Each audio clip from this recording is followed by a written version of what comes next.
দুপুর বন্ধুরা, কেমন আছেন? আশা করি খুব ভালো আছেন। আজকে আমার দুপুরবেলার মেনুটুকু আপনাদের সাথে শেয়ার করছি।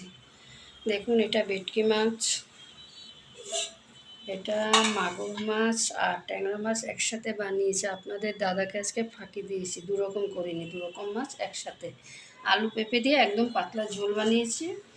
আর এদিকে মাছের মাথা দিয়ে ডাল বানিয়েছি। দেখুন, কে কে মাছের মাথা দিয়ে মুগ ডাল খেতে ভালোবাসেন কমেন্ট করবেন। এই দেখুন, আমার ছেলে কিন্তু ভীষণ ভালোবাসে। আর এদিকে সাদা ভাত। আমার আজকে একদম সিম্পল রেসিপি, মানে দুপুরের মেনু। যাই হোক, আপনারা খেয়ে নিন, আমি এখন খেতে দেব। ভালো থাকবেন, সুস্থ থাকবেন। আবার নতুন ভিডিও নিয়ে দেখা হচ্ছে। আর আমার পেজটা ফলো দেবেন, লাইক করবেন, বেশি বেশি করে শেয়ার করবেন।